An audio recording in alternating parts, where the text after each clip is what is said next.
Minasang, konnichiwa. Hello po sa lahat.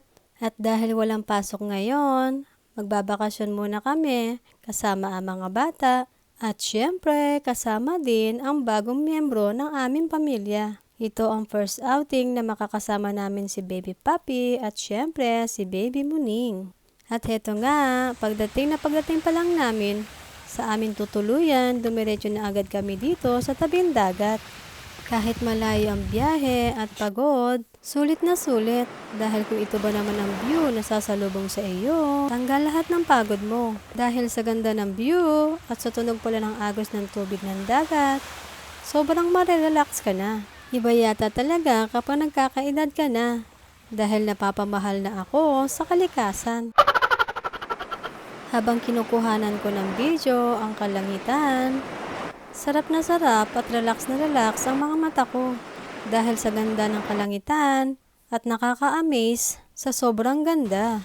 Dito nga pala kami sa Chiba, Tateyama nagpunta para sa aming bakasyon. Kahit medyo late na kami nakarating dito, maswerte pa rin kami dahil naabutan namin ang napakagandang view na ito. Nagpapasalamat kami sa Panginoon dahil nakarating kami ng ligtas dito at sa ganda ng panahon. At dahil first time namin, hindi namin alam na kahit pala sa tunog lang ng agos ng tubig ng dagat, ay natatakot na si Muning. Hindi katulad ni Baby Papi na sarap sa pagtampisaw sa tubig ng dagat. Kaya naman, hanggang tanaw na lang kami ni Baby Muning.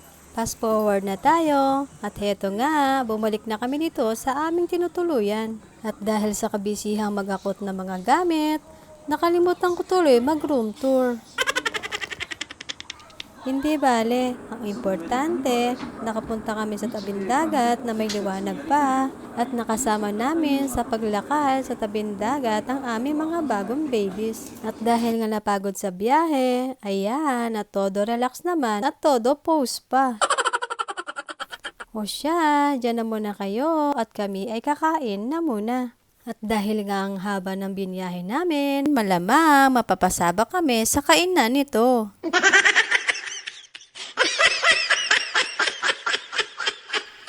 At mula nga dito sa aming tinutuluyan, natatanaw pa rin namin ang dagat.